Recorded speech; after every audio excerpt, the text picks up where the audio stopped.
खासदार साहेब, आता यापुढे आपली राजकीय कारकीर्द म्हणा किंवा आपला यापुढे कार्यक्रम काय असेल? लोकसभेच्या 5 वर्षाच्या कामाचा अनुभव आणि या ठिकाणी भारतीय जनता पार्टीमध्ये संघटनमध्ये मी काम करणार आहे. सोबतच संघामध्ये पण मी काम करणार आहे. कारण कुठल्याही कार्यकर्त्यांनी किंवा नेत्यांनी एखाद्या पक्षातच राहिलं तर त्याला भविष्य असू शकतं.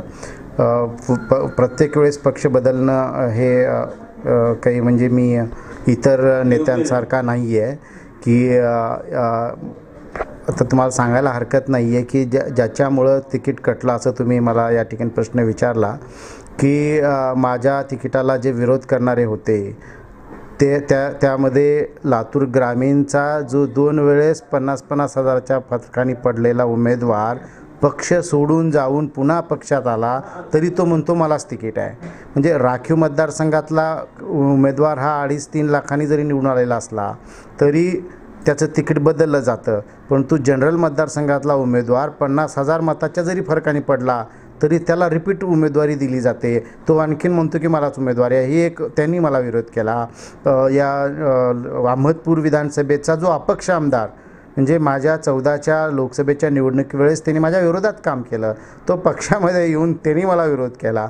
लोहाकंदारचा आमदार त्यावेळेस काँग्रेसचा होता आणि त्यांनी आता आणखीनही भाजपमध्ये आता भाजपचा तो लोकसभेचा उमेदवार झाला. परंतु सेनेमध्ये असतानासुद्धा त्यांनी मला विरोध केला. म्हणजे भारतीय जनता पार्टीच्या कार्यकर्त्यांनी नाही तर बाहेरून आलेल्या ज्यांचा काही संबंध नाही अशा लोकांनी विरोध केला आणि तो विरोध लक्षात घेऊन पक्षाने या ठिकाणी माझं तिकीट काढलं. भाजप बाहेरून आलेल्या व्यक्तींना उमेदवारी देण्यामध्ये फेमस आहे, हे तुम्ही नाकारू शकत नाही. आणि तुमच्यासोबत आता हेच झालेलं आहे. गायकवाड साहेब, मी मन मोकळं केलं, पूर्ण केलेलं नाही.